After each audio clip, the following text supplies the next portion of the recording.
Nous nous rendons désormais à la pointe du Hoc. La pointe du Hoc est un éperon rocheux haut d'une trentaine de mètres. Les Allemands vont y établir une batterie de 6 pièces de 155 mm, dont la portée est de 20 km. En effet, ces pièces vont menacer aussi bien la plage d'Utah Beach que celle d'Omaha Beach. Depuis avril 1944, les Américains et les Britanniques vont multiplier les bombardements, mais la batterie est toujours en état. Il est donc décidé par les responsables des forces alliées que la pointe du Hoc serait prise d'assaut en même temps que le débarquement d'Omaha et d'Utah.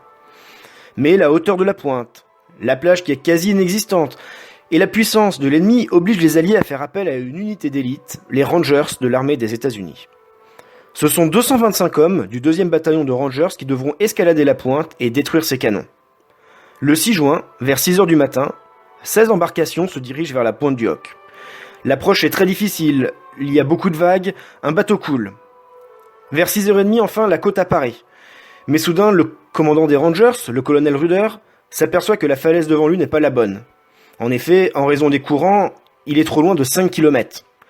Il doit donc faire demi-tour et longer le littoral pour y arriver. Le retard est de quasiment 40 minutes sur le programme. C'est un retard qui est très lourd de conséquences.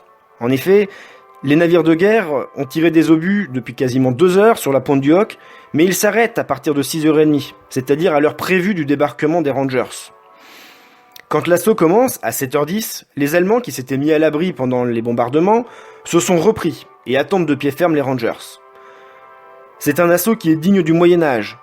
En effet, il y a des canons lance-grappins qui tirent depuis les embarcations, des échelles de pompiers qui sont appuyées contre la falaise, certains soldats essayent d'escalader à main nue, et tandis que les Rangers commencent l'ascension, les Allemands leur lancent des grenades et leur tirent dessus.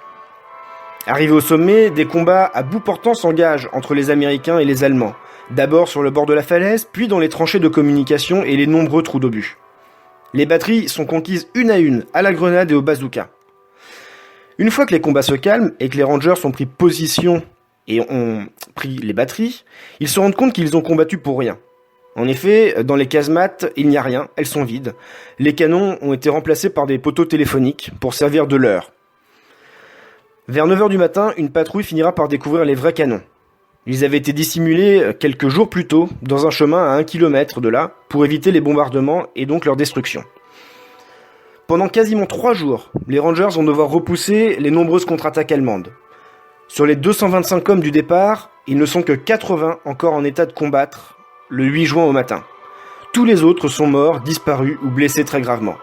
Certains soldats vont combattre alors qu'ils ont été blessés 1, 2, voire 3 fois. Aujourd'hui, vous allez vous en rendre compte, c'est un terrain lunaire. Et c'est surtout le seul lieu de Normandie où l'on peut avoir une idée authentique de la férocité des combats.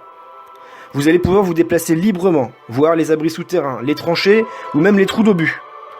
Le poste de tir, mais aussi appelé poste d'observation, est situé le plus proche de la falaise. On peut y voir les 2 plages, celle d'Utah à l'ouest et celle d'Omaha à l'est. Comme le rappelait une inscription sur un panneau aujourd'hui disparu, ici reposent des soldats toujours unis dans le chaos de la bataille. En effet, de nombreux corps américains et allemands ne furent jamais retrouvés. Alors ne perdez pas à l'esprit qu'il s'agit d'un lieu de mémoire qui mérite le respect. Ce n'est pas une aire de jeu, mais je vous fais confiance. Merci beaucoup.